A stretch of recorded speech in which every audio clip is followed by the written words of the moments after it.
Bismillahirrahmanirrahim. Assalamualaikum warahmatullahi wabarakatuh. Salam sejahtera untuk kita semua. Om Swastiastu, Namo Buddhaya, salam kebajikan, Sampurasun. Rahayu Sagung Dumadi. Semoga seluruh makhluk hidup, baik yang kelihatan maupun yang tidak kelihatan, di setiap ruang dan waktu, di semua tingkatan, senantiasa hidup berbahagia. Semoga kita semua selalu dimampukan untuk menjadi sumber cinta, sumber sukacita, sumber kebahagiaan bagi setiap makhluk. Tidak boleh ada satu makhluk pun yang berkurang kebahagiaannya atas kelahiran kita, atas kehadiran kita di semesta ini. Karena ketika kita ada tetapi tidak ada, itu tanda bahwa eksistensi kita tidak membawa manfaat dalam kehidupan ini. Segala puji hanya milik Allah, Sang Kehadiran, Sang Keberadaan, yang senantiasa mengurus, mengatur seluruh kebutuhan kita, dan segala kebutuhan kita sudah disediakan di dalam diri kita. Segala kebutuhan kita sudah disediakan di dalam diri kita. Hanya orang yang tidak sadar yang mencari keluar. Karena semua kebutuhan kita sudah disediakan di dalam diri kita. Bahkan perpustakaan terlengkap di semesta ini ada di dalam diri kita. Ilmu-ilmu yang agung semua sudah ada dalam diri kita. Dari ujung rambut sampai ujung kaki ini dalam diri kita ada begitu banyak etalase yang menawarkan agar kita bisa mengalami pencerahan. Berbahagialah orang yang sudah bisa menciptakan surga setiap saat dengan menyadari kehadirannya, menyadari keberadaannya di dalam dirinya, sehingga kesadaran itu akan membawa pikirannya untuk selalu hadir di sini, saat ini, sekarang. Dan mereka yang membiarkan pikirannya dibawa ke masa depan, dibawa ke masa lalu. Lalu tubuhnya dijaga dengan malaikat malik, milik, kepunyaan, ego. Maka kan selama-lamanya berkonflik dengan dirinya sendiri. Lalu ruang ciptanya tidak pernah mencapai keheningan. Ciri orang yang ruang ciptanya sudah hening adalah dia sudah bisa berbahagia dalam kesendiriannya. Sendiri tetapi tidak merasa kesepian. Itu yang disebut dengan orang yang sudah mencapai keheningan. Jangan mengklaim diri kita sudah mencapai keheningan kalau kita masih terusik dengan perilaku orang lain di luar diri kita. Jangan mengklaim diri kita sudah mencapai keheningan kalau kita masih saja perlu kebahagiaan dari dua diri kita. Jangan mengklaim kita sudah mencapai keheningan kalau untuk bahagia saja kita harus mengkondisikan orang lain agar seperti yang kita mau. Dan mereka yang sudah hening ruang ciptanya, apapun yang dilakukan orang sudah tidak mengganggu dirinya lagi. Apapun yang terjadi di luar dirinya, kata-kata, peristiwa sudah tidak mengganggu dirinya lagi. Makanya yang paling berbahaya di semesta ini adalah kebohongan setengah kebenaran. Itu yang paling berbahaya. Karena di situ ada kegelapan yang sangat gelap. Kalau kebohongannya itu utuh sebagai kebohongan, malah tidak berbahaya. Karena orang tidak akan memasukinya. Tapi kalau kebohongan setengah kebenaran, itu sangat berbahaya. seperti benar padahal tidak. Dan orang bisa masuk ke situ. Apalagi ketika bohongan itu diulang-ulang, lama-kelamaan bisa dianggap sebagai kebenaran. Oleh karena itu mari kita bersyukur hari ini, pagi ini kita masih diberi kesempatan untuk meneruskan pelajaran di sekolah kehidupan. Percayalah sama saya, sepanjang nafas masih dipinjamkan sebagai pinjaman kehidupan pada kita, sepanjang itu kita masih menjadi utusan Tuhan.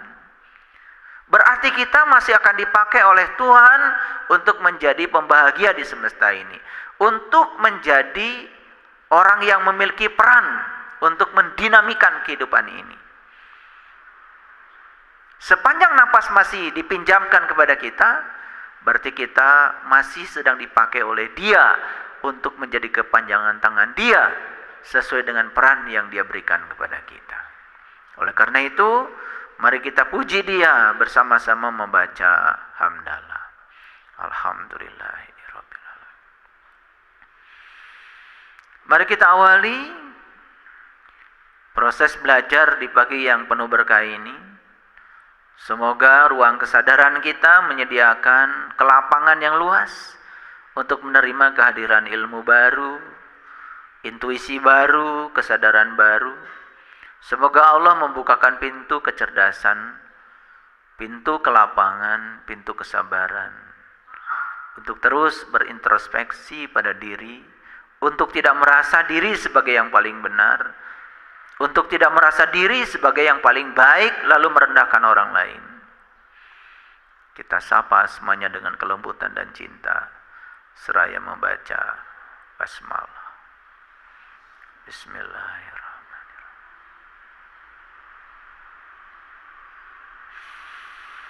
Hari ini tepat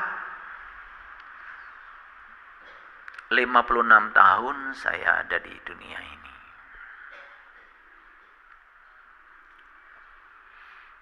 56 tahun yang lalu, ayah ibu saya telah menjemput saya dari langit ke bumi ini. Dan dalam perjalanan saya bersyukur karena saya sudah diantarkan dari bumi ke langit saya oleh guru-guru saya. Oleh karena itu, dengan kerendahan hati, saya tidak ada di sini tanpa ayah ibu saya. Saya bersaksi bahwa saya tidak ada kalau tidak ada ayah ibu saya. Dan saya bersaksi bahwa ibu saya, ayah saya adalah utusan semesta untuk menghadirkan saya di semesta ini.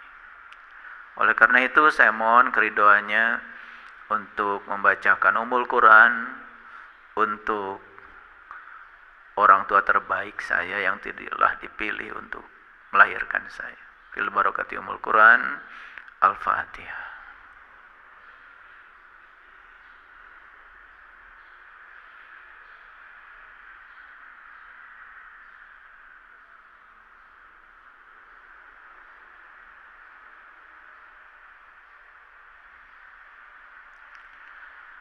Ribuan kilo jalan yang kau tempuh, lewati rintang untuk aku anakmu. Ibuku sayang masih terus berjalan, walau tapak kaki penuh darah, penuh nanah, seperti udara kasih yang kau berikan, tak mampu ku membalas. Ibu, ibu, ingin ku dekat dan menangis di pangkuanmu sampai aku tertidur bagai masa kecil dulu. Lalu doa-doa baluri sekujur tubuhku. Dengan apa membalas, Ibu, Ibu.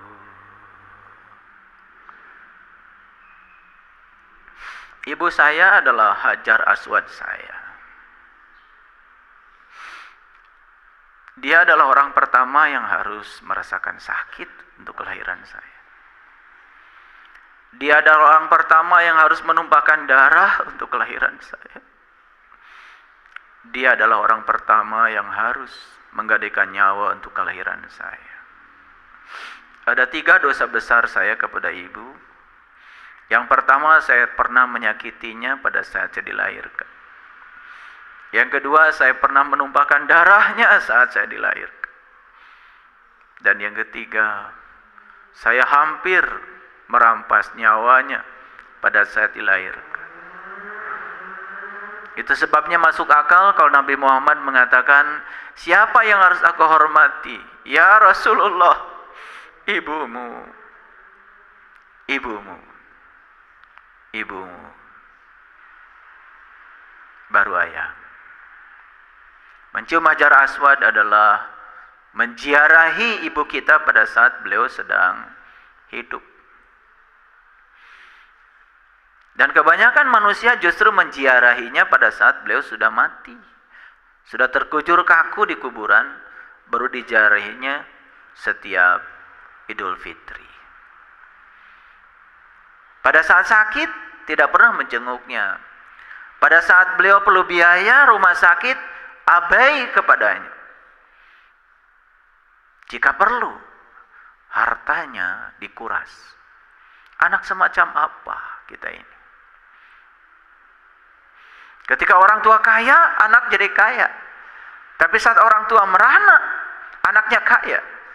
Bahkan tidak sedikit ada anak yang malu untuk membawa ibunya.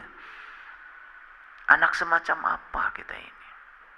Kalau kita mencium Hajar Aswad yang di Mekah sana, dan kita bangga ketika kita bisa bertarung di sana dan mencium batu itu. Padahal Hajar Aswad yang sebenarnya adalah kepala kita. Ini yang pernah merobek rahim ibu kita. Itulah karena kita tidak mau belajar. Para sahabatku yang dimuliakan Allah, hari ini saya akan berbicara sesuatu yang berbeda dari kajian sebelumnya. Dan saya memberi judul, lakukan yang benar, bukan yang populer. Satu pertanyaan bagi kita, apa betul yang kita lakukan dalam kehidupan ini adalah yang benar atau yang populer? Yang populer itu yang dilakukan oleh kebanyakan orang. Apakah yang dilakukan banyak orang itu benar? Harus dipertanyakan. Sama seperti saya bertanya pada diri saya. Saya pernah bilang sama orang tua saya, sejak kapan saya diberi label bahwa agama saya Islam? Sejak kapan saya diberi label bahwa saya orang beriman? Itu pertanyaan saya pada orang tua saya. Dan kenapa saat itu saya tidak dewasa, saya tidak tahu apa-apa, saya dipaksa untuk mengaku saya sebagai orang yang beragama tertentu, dan saya dipaksa untuk mengaku bahwa saya orang yang beriman. Itu yang membuat saya menjadi lupa bertahun-tahun. Karena dari kecil label itu sudah melekat dalam diri saya.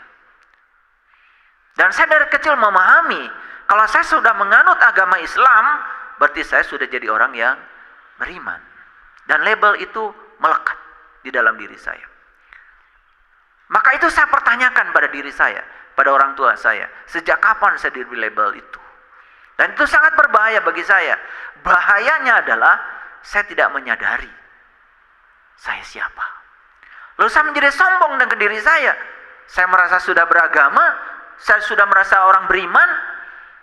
Begitu saya buka kitab suci, ternyata para nabi, para rasul, para leluhur kita tidak seperti itu perjalanan spiritualnya.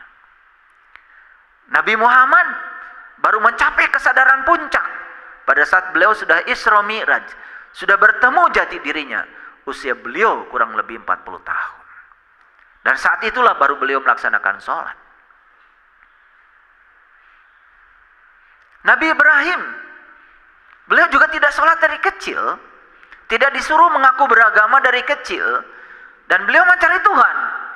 Dan diabadikan dalam Quran surat Al-An'am, beliau bertemu bintang, bertemu bulan, bertemu matahari, baru terucap di mulutnya yang suci kata-kata yang sangat indah.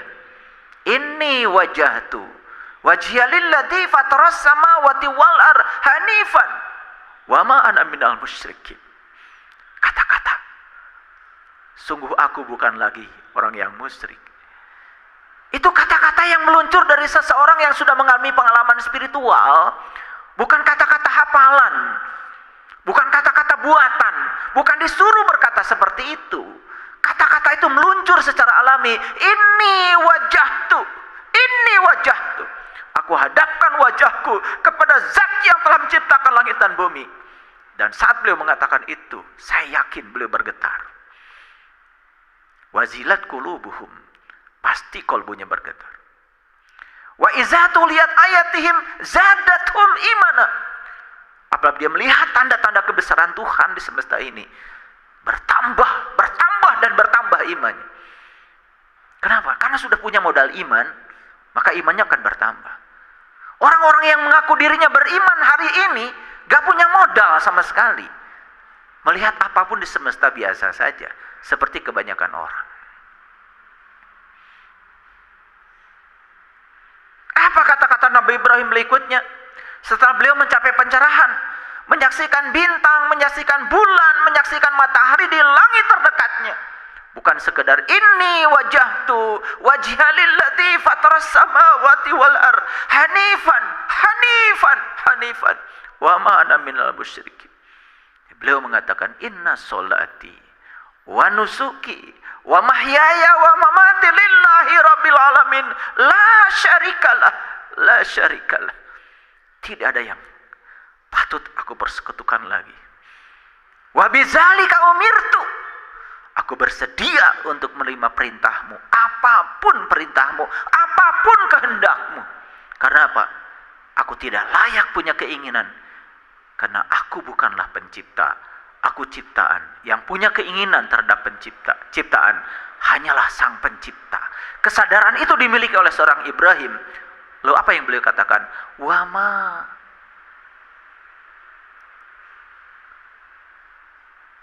ana awalul muslimin. Inna sholati wa nusuki wa mahyaya wa mamati lillahi rabbil alamin la syarikalah wa bidzalika umirtu wa ana awalul muslimin. Inilah awal aku berserah diri. Yuk kita tanya pada diri kita.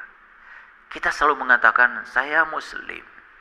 Bahkan kita mengatakan yang di luar saya non muslim. Sombong sekali kita. Padahal kita pun tidak mengerti Muslim itu apa.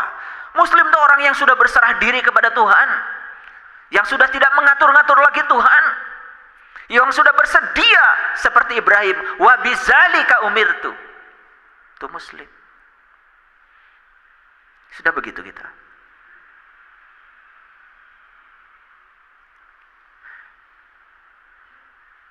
Buku yang kita baca pun masih buku yang lama. Ada doa dikabul, ada doa tidak dikabul. Buku yang dibaca masih buku yang lama, kumpulan doa-doa mustajab. Lucu. Dan kalau kita sudah berhasil mengatur Tuhan, kita bilang doa saya mustajab.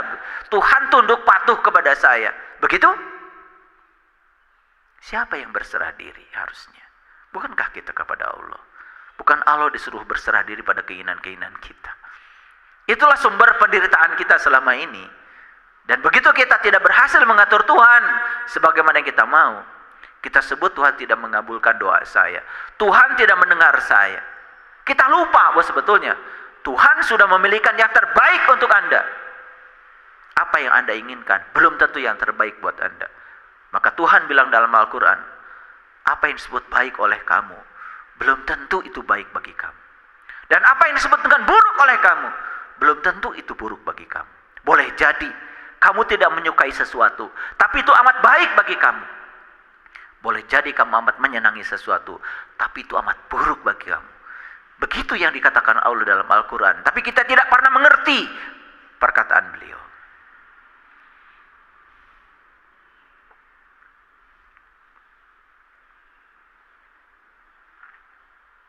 Para nabi, para rasul mengawali Islam itu ada awalnya. Nabi Ibrahim mengawali Islam itu ada awalnya. Ada satu pengalaman spiritual yang mendasari beliau untuk mengatakan wa ana awalul muslimin. Nabi Musa mengawali jadi orang beriman, ada pengalaman spiritualnya. Diabadikan dalam Quran surat Al-A'raf ayat 143. Apa yang dikatakan Musa di situ? Ya Tuhanku, nampakkanlah diri Engkau kepadaku agar aku dapat melihatmu. Apa kata Tuhan? Kamu tidak akan sanggup melihatku, karena kamu tidak akan bisa melihatku dengan pandangan lahirmu. Tetapi masuklah kamu ke dalam dirimu. Aku tinggal di sana. Aku bersamamu, bahkan lebih dekat daripada urat nadi lehermu. Jangan kau gunakan lagi mata yang itu, karena aku sudah sediakan satu mata dalam dirimu yang disebut dengan mata kolbu. Gunakan mata itu. Apa yang terjadi? Falamma tajalla rabbuhu lil jabal. Lalu Tuhan menampakkan diri di puncak kesadarannya Musa. Saat itu Musa mengalami fana raga yang diabadikan oleh leluhur kita jadi Ponorogo. Banyak orang sana nggak ngerti kenapa Ponorogo itu menjadi pusat para yai, para romo yai. Siapa yai itu? Mereka yang sudah panaraga, yang sudah bisa memfanakan raga, sudah Ponorogo, sudah mencapai kediri.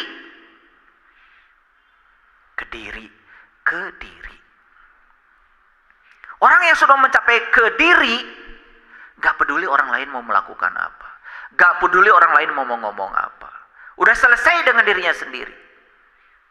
Orang yang masih konflik dengan mulutnya di luar, itu karena masih belum selesai dengan pikirannya di dalam. Tapi lucunya orang yang semacam itu sering mengklaim seakan-akan dirinya sudah selesai. Padahal indikator bahwa kita belum selesai di dalam, kita masih konflik dengan orang lain di luar. Keluarlah kata-kata yang menyeramkan. Kita mengizinkan kita dibawa oleh pikiran kita ke masa lalu, ke masa depan, terus saja begitu. Tapi tidak hadir di sini saat ini sekarang. Padahal hidup itu di sini saat ini sekarang. Makanya Eckhart Tolle menulis buku yang sangat keren, judulnya The Power of Now. Coba baca buku itu, luar biasa. Saya tidak menemukan buku yang setiap katanya itu semuanya daging, tidak ada tulangnya, semua daging itu. Sampai saya tidak pernah bisa melewatkan satu kata pun yang ditulis oleh Eckhart Tolle di buku The Power of Now. Kenapa? Disitulah surga saya temukan. Karena surga itu di sini, saat ini, sekarang. Pertanyaan yang paling dasar bagi kita, mau kapan kita sebagai muslim yang sebenarnya? Mau kapan kita jadi orang yang beriman yang sebenarnya? Mau kapan? Puaskah kita dengan mengaku-ngaku? Mengaku beriman, mengaku sebagai muslim. Padahal muslim itu sebutan universal buat semua manusia yang sudah pasrah total kepada Allah, apapun keyakinan agamanya. Sekali lagi, muslim itu sebutan yang sangat universal. Tingkatan spiritual yang sangat universal. Makanya Quran mengatakan la tamutunna illa wa antum muslimun. Jangan kau mati kecuali kamu sudah menjadi seorang muslim. Bukan mengaku beragama tertentu, tetapi kita benar-benar sudah pasrah total kepada Tuhan, apapun keyakinan kita.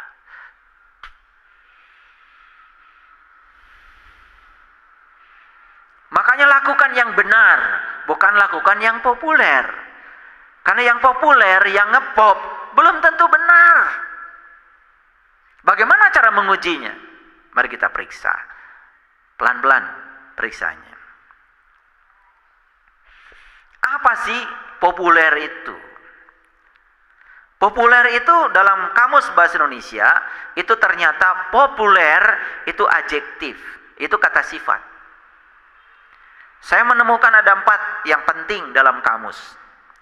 Jadi populer itu artinya yang pertama, dikenal dan disukai orang banyak. dikenal dan disukai orang banyak. Itu namanya populer. Sekarang kalau saya tanya, Bapak Ibu, Bapak tanya, suka berwudu? Suka. Tanya kebanyakan orang coba, apa sih wudu itu? Jawabannya sama, seragam. Pasti bersuci, bukan? Pasti bersuci, bukan? Lah kenapa Anda mengatakan wudu bersuci? Karena banyak orang ambil air, kemudian dibasuhkan ke muka, basuhkan ke tangan, basuhkan ke kaki, lalu setelah itu mengatakan kita sudah suci, kan begitu. Ada yang salah nggak di sana? Nggak salah, tetapi itu kebanyakan. Kalau orang yang sadar, dia akan tanya, apa betul setelah dibegitukan tadi itu, badan saya suci? Air kencing masih di dalam. Berak pun nggak keluar semua, masih di dalam. Lucunya lagi, celana kolor kita ketetesan air kencing 1 tetes, dibuka, taruh di dalam masjid.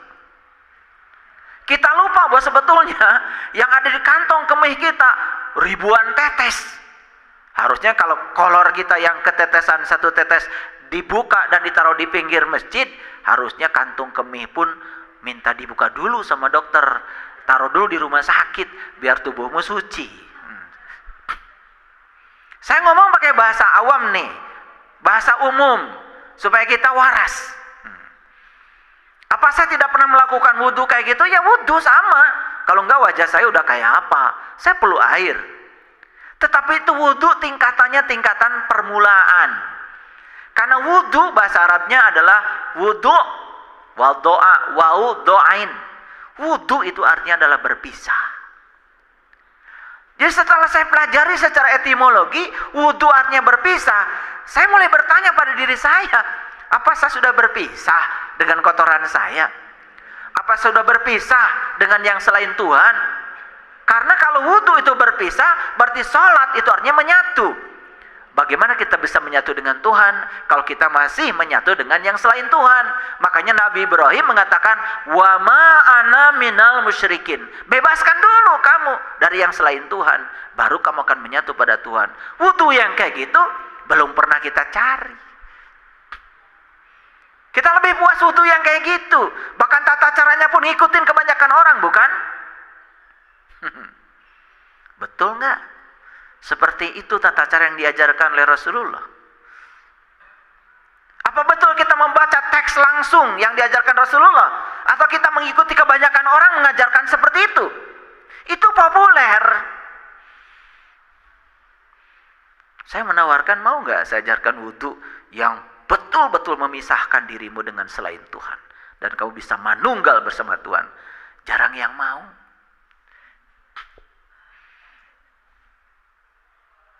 Makanya kalau wudhu cuma sekedar begitu, apa kita akan sukses sholat? Enggak. Ketika kamu sholat tetap aja pikiranmu mikirin urusan kamu sendiri. Mikirin cicilan, gunting hilang. Dan lucunya habis sholat kita mengatakan sudah menyembah Tuhan. Untung aja Tuhan diam. Coba kalau Tuhan itu rewel. Ketika bilang tadi, kamu sholat? Iya. Menyembah siapa? Menyembah Tuhan. Kata Tuhan, dari mulai Allahu Akbar sampai Assalamualaikum yang kamu sembah ya pikiranmu sendiri. Kamu sibuk saja dengan pikiranmu sendiri. Aku tidak merasa disembah oleh kamu sedetik pun. Aqimah sholat tadi, zikri, tidak tercapai. Bagaimana bisa mengingat Tuhan kalau kita nggak tahu yang diingat? Bukannya Nabi Muhammad juga untuk bisa sholat, mi'raj dulu. Jumpa dulu dong dengan yang mau disolatin, baru sholat. Nyembahnya jadi lurus. Maka di Quran dikatakan, fa'aqim wajhaka lidini hanifah. Luruskan wajahmu kepada yang kamu sembah. Betul begitu? Boro-boro lurus. Bolak belok. Tapi kalau sudah salam, lihat orang gak sholat, mulai mengkritiki orang. Bukan mikirin sholat saya dampaknya apa. Bukan mikirin sholat saya sudah sholat belum. Terus saja menyerang pihak lain. Itu namanya populer. Ya, kita jelaskan dulu nih bahasa kamus. Populer.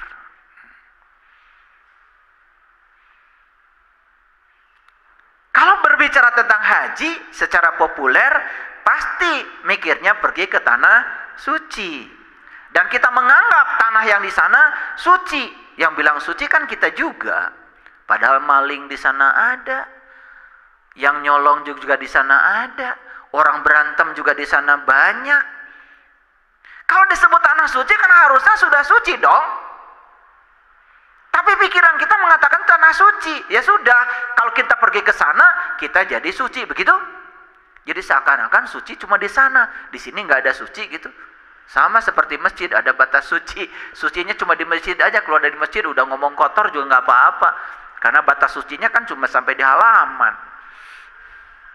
Maka di masjid ini nggak boleh ada tulisan batas suci. Pernah ada masyarakat datang ke sini, Pak mau nempel batas suci? Nggak ada. Di sini batas suci tidak ada. Suci di masjid dan di luar masjid. Nggak boleh dibatasi. Padahal Allah bilang dalam Al-Quran, walillahi 'alan nas hijjul bait. Wajib setiap manusia berkunjung ke rumah Tuhan. Nah Tuhan bilang juga dalam hadis qudsi, langit dan bumi tidak akan cukup menampung zatku, tapi kolbunya orang yang beriman, itulah rumahku. Jadi yang namanya Baitullah versinya Quran, versinya Allah, itu kolbu. Nah ketika diajak untuk berkelana ke dalam kolbu, banyak yang gak mau walaupun gratis. Tapi ke sana nunggu 12 tahun, bayarannya mahal juga rela menanti. Saya tidak menyalahkan sana, bagus. Itu diajarkan pada leluhur kita. Tapi ke sana cuma melihat simbol-simbol, tidak mengerti kenapa tawaf 7 putaran, kenapa mulainya dari Hajar Aswad, kenapa lewat Multajam, kenapa lewat pintu Ka'bah, kenapa lewat Makom Ibrahim, kenapa lewat Hijir Ismail, kenapa lewat Rukun Yamani, kenapa geometrinya lingkaran padahal Ka'bahnya juga kotak. Gak ngerti, ya sudah jadi robot kita.